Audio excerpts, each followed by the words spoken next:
Hi everyone, I want to thank you for the positive feedback to my video last month. 146 people watched, which kind of blows my mind. But anyway, thanks for being your kind, considerate selves and putting up with my stumbling over my words. I'm going to trip again today, so stay tuned for that.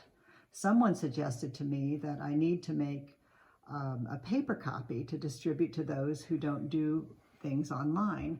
Well, I'm not sure how to do that, because if someone isn't online, they most likely don't email either. So if you know of anyone who would like a paper copy of this September board president's message, please let Wanda know and we'll send one out via USPS. I want to start by thanking the board members who put up with me. Vice President Bill Elder, Treasurer Mike Burrell, Secretary Liz Deal, Finance Chair Jerry Medeiros, and at-large members Liz Curtis, Steve Weisberg, Bill Reese, and Claudia Boozer-Short.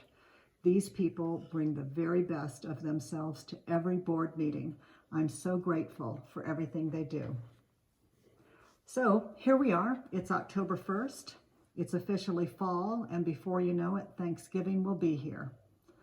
Speaking of Thanksgiving, in September, we sent out a survey to gauge the level of interest in a Thanksgiving dinner at UUFH. We heard from 20 people who are interested, so it's a go.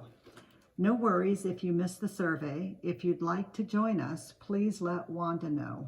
There will be several more email blasts that go out about Thanksgiving dinner in the next month. The board continues to be ready to assist with anything and everything, whatever we can do for the Settled Minister Search Committee.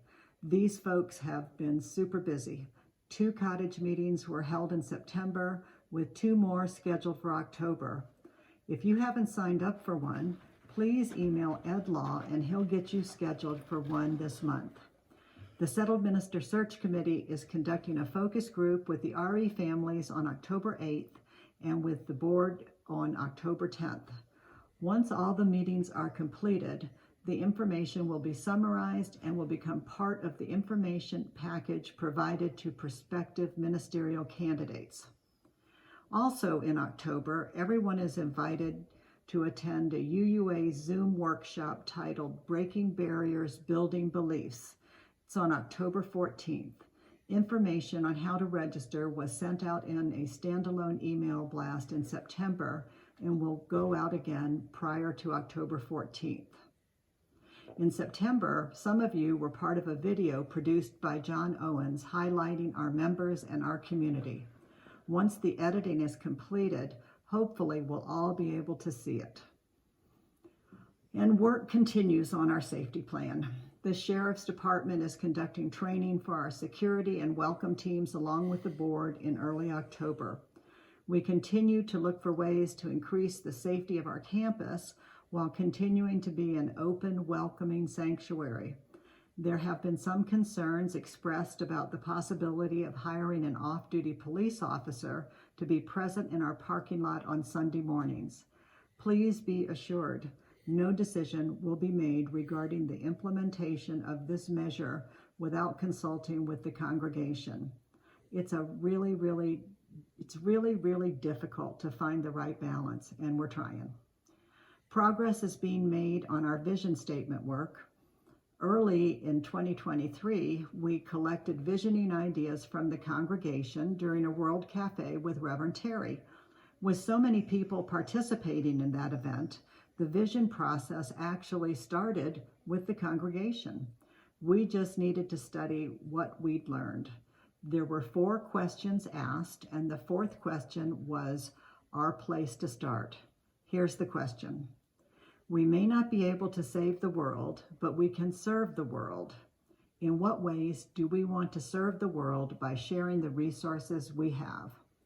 Last month, I asked for a few volunteers to work with board members Liz Curtis and Claudia Boozer-Short on this project, and as a result, 2 people from the congregation have been added. Once completed, we hope to offer at least 4 different versions of potential vision statements to the congregation for your consideration. And some good news, Contracts have been signed for an October 2024 retreat to the mountain. The dates are October 25th, 26th, and 27th. We've had lots of interest, and I'm sure as we get closer, more of you may want to attend. Big shout out to Jan Parton and Becky Reed who made this happen. Our treasurer, Mike Burrell, and finance chair, Jerry Medeiros, will be working with the entire finance team to consider other investment options for our portfolios. The return on our investments has been pretty dismal this year, and we will be exploring other investment opportunities.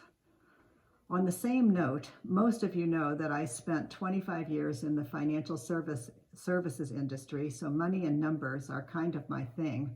I've always wondered why the financial position of UUFH was not portrayed via a balance sheet, which along with our cash shows our fiscal assets and our liabilities. We're so fortunate not to have any liabilities, not a one. But I decided we need to know the value of our assets, our buildings. I started with our insurer, Church Mutual. Our agent explained that they use a formula to determine what dollar amount a building is valued at. That formula is the cost to replace and zip code. We are insured at Church Mutual for over $2.5 million for our 3 buildings. Then I went to the county's website to check out our tax assessed value, $517,000. So now I'm confused, and I asked to speak with someone from the tax assessor's office. Here's how it was explained to me. The $517,000 represents the value as a church. If a buyer were to purchase our buildings to convert to condominiums, for example, the tax assessed value would be significantly higher. Although this made sense to me, I'm still digging. I'm hoping to hear from a commercial appraiser, someone who could appraise our campus. I'll keep you posted. It's going to be a while. September was a super busy month. We started out by hosting a town hall for Common Cause of North Carolina. We were thrilled they asked us to participate. 73 people from Henderson County attended, 28 of whom were UUFHers. Reverend Terry returned to the pulpit on September 10th, and needless to say, we were all so happy to have her back. So happy, in fact, that our attendance for that day was 120 people. Here's the downside to that great attendance. Apparently, unbeknownst to us at the time, COVID was about to make its way through our congregation. The week following that service, I heard of more and more people every day testing positive for COVID. Thankfully, those who contracted the virus were not seriously ill. The following Sunday's attendance was only 20 people, and believe me, we were all masked. We made it for 3 years without an outbreak at UUFH, and our luck just ran out. I'm glad to report that, to the best of my knowledge, everyone is feeling much, much better. I'd like to encourage everyone to attend the service on October 8th, Be Like Francis, otherwise known as the Blessing of the Animals. Bring your well-behaved, furry, feathered, finned, or scaled animal companion or a photo. When Reverend Terry preached this special service last year, it was well attended by animal owners and a lot of fun. I'd like to encourage everyone to attend, whether you have an animal or not. I promise you will really enjoy the service. So, to wrap up, last month I told you about my trip down the UUFH archives rabbit hole. In September, I continued to explore. I sat down with our membership book. Over 40 years of members have signed this book. Deanna and Wendell Capes were the 3rd and 4th people to sign, and they signed on September 7th, 1980. Their continued presence with us almost every Sunday is a gift we don't take lightly. To date, 754 people have signed our membership book. Signing the book means more members and more pledges, but far more importantly, this simple act means that our fellowship community continues to grow new ideas, new directions, and new ways to explore who we are and how we want to enrich our lives. Thanks to everyone for being part of this beautiful journey with our fellowship. Always remember that your voice and your actions matter. Thanks so much for listening. Happy October.